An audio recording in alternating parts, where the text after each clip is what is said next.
Wakati damu ya takriban wahifadhi 700 wa Qur'an ilipomwagika katika vita vya Yamama, wazo la kutisha lilimjia mmoja wa maswahaba. Je, kama hali hii itaendelea, Qur'an ingeweza kupotea? Kisa hiki kinaturudisha nyuma mwaka mmoja tu baada ya kufariki kwa Mtume Muhammad sallallahu alayhi wasallam, ambapo katika vita vya Yamama waliuawa takriban maswahaba 1200 na miongoni mwao kulikuwa na karibu wahifadhi 700 wa Qur'an. Ni muhimu kujua kuwa wakati huo Qur'an haikuwa imekusanywa katika kitabu kimoja, bali ilikuwa imeandikwa kwa vipande tofauti, na zaidi ya yote ilikuwa imehifadhiwa katika vifua vya maswahaba. Habari za vita zilipofika Madina, Umar ibn al-Khattab radhiyallahu anhu alipata wazo muhimu sana. Vipi kama wahifadhi wa Qur'an wataendelea kufa katika vita? Je, hilo halingepelekea kupotea kwa sehemu kubwa ya Qur'an? Akaenda haraka kwa Abu Bakr as-Siddiq radhiyallahu anhu na kumpendekezea wakusanye Qur'an katika kitabu kimoja.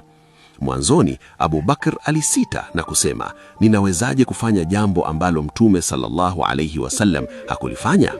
Hii haikuwa ukaidi, bali ilikuwa ni tahadhari kubwa ili kuepuka uzushi katika dini. Lakini Umar radhiyallahu anhu alimfafanulia kuwa hili si uzushi, bali ni njia ya kuhifadhi dini, kwani Qur'an tayari ilikuwa imeandikwa, kilichobaki ni kuikusanya pamoja.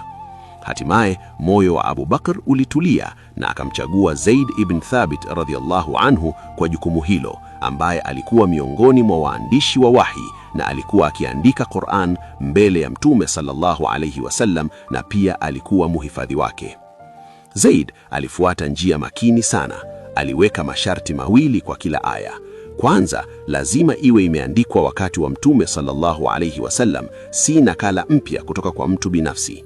Pili, lazima ishuhudiwe na angalau maswahaba wawili kuwa waliisikia moja kwa moja kutoka kwa Mtume sallallahu alayhi wasallam. Wakati wa kukusanya aya 2 za mwisho za Surat At-Tauba zilipatikana zimeandikwa kwa sahaba mmoja tu, Abu Khuzaima al-Ansari radhiyallahu anhu. Hapa kulikuwa na changamoto kwa sababu sharti lilihitaji mashahidi wawili. Lakini ikakumbukwa kuwa Mtume sallallahu alayhi wasallam alikuwa amelifanya shahada ya Abu Khuzaima kuwa sawa na ya watu wawili. Hivyo ushahidi wake ulikubaliwa na aya hizo zikaingizwa katika Qur'an. Baadaye, katika zama za Uthman ibn al-Affan radhiyallahu anhu, nakala ya asilia ilichukuliwa kutoka kwa Hafsa bint Umar radhiyallahu anha na kunakiliwa nakala kadhaa za Qur'an, kisha kusambazwa katika maeneo mbalimbali ya dola ya Kiislamu.